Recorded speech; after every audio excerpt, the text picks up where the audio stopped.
So this is post-second appointment. So you finish your second appointment, and there's a number of pathways you can walk. So they may decide to delay the decision, or it may require more meetings, or you've made a sale and you've got to do the paperwork, or they've said no. So let's look at each of those. Let's say the decision is delayed. So what could be the delay? Could be financial, could be emotional, it could be commitment, could be responsible. What is it that's getting in the way? So you need to find out what the true objection is. So in the case when the customer says, well, I want to delay the decision until 2 months, 3 months, whatever, you will need to clarify exactly what they are delaying, what the reason is for them to delay, and examine that. So ask enough questions. You know, there's a really good questioning technique called the 5 whys. You know, why do you think that? Why do you feel that way? Why is that a problem? Why is that an issue? Why is that something that you have to consider, you know? So you need to find out what the delay is and deal with it. Now, the problem is it's back to risk mitigation. So if they're delaying because they haven't started a savings plan, that certainly is an issue. But if they're delaying when they need life insurance because they are in a relationship, they have children, etc., then this is a more significant decision. And often when people say no, they are not thinking that's a decision. They think they're avoiding a decision. And so you need to help them with that.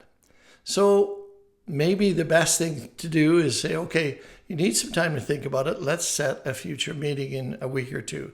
Give you some time to think about it. If you have any questions in the meantime, reach out to me and I'll get back to you. Otherwise, I'll see you in a week and we'll reassess where we are. If they agree to go ahead, then you start the paperwork. Now, depending how you are structured within your organization, sometimes you can do it all in front of the customer. Sometimes they need to do some steps. Certainly, they need to make their first premium payment, either for an investment, savings, or insurance. So that takes time. So you need to allow for that to happen. And that might be your third meeting. I prefer to do that in the second meeting. If they say yes, then I'm going to move forward. Just to step back for a minute, my first meeting is about an hour. If I do those 4 steps in the first meeting, it's about the hour. My second meeting, up to the decision point, is about 30 minutes. If you're taking a lot longer than that, then you're probably giving reasons to the customer not to move forward. So obviously, my philosophy is less is more. Don't share as much. Share enough to help them make a decision and stop there. Okay? Then, where the next step is, if they become a customer, then you have to talk about ongoing service. And I break my customers into 3 groups. Okay? There's the A's, B's, and C's. The C is the client I met with who has bought once, and I know they're never going to buy again, just based on their behaviors and their philosophy and their financial situation and everything. So those people, I would say to them, listen, I am your advisor, and if anything changes in the future, please reach out to me, but I'm not going to bug you, okay?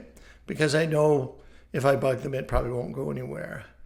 My B customer is the customer that has the possibility to buy again, or they're willing to give me referrals. So I would contact them on an annual basis and do an annual review, which I'll talk about in a minute.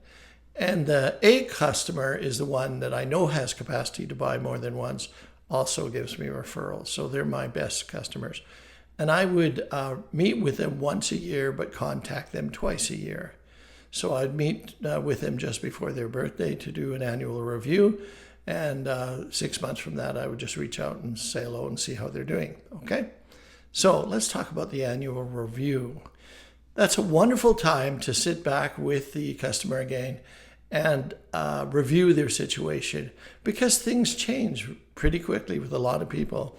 You know, they get married, they have children, they get divorced, they buy an apartment, they have an investment, they get a change in jobs, they get a pay increase, lots of reasons for them to meet with you again. So the annual review is where I do a mini gap analysis again, just to see what's changed, and based on that, determining whether there's another meeting and where we go from that point. Okay? All right. So you've got a number of steps that can take place towards the end of the second appointment. You know, they can delay decision. They may require more meetings. There may be paid work, or there may be an absolute no. And all of those cause you to behave in different ways. But, as I've said before, your customer is always a potential customer. If they don't buy from you today, they could buy from you in the future. So anytime anybody comes into my sales process, I keep them unless they're a difficult individual who doesn't really feel responsible for anything and won't listen to what you say. But otherwise, everybody else is a potential customer, and they stay in my inventory of potential customers, and I will contact them on a regular basis. So anytime that I find that a meeting ends and there's no next steps, maybe they've said no, maybe they've delayed, whatever, then I would say to them, well, it seems to me that this is not the right time to proceed. With your permission, may I contact you again in 3 to 6 months? Then when I call them, I'm going to say to them, hi, it's Jim Heidemann calling. You asked me to call you back. And then I'll go from there. I hope that helps. Take care.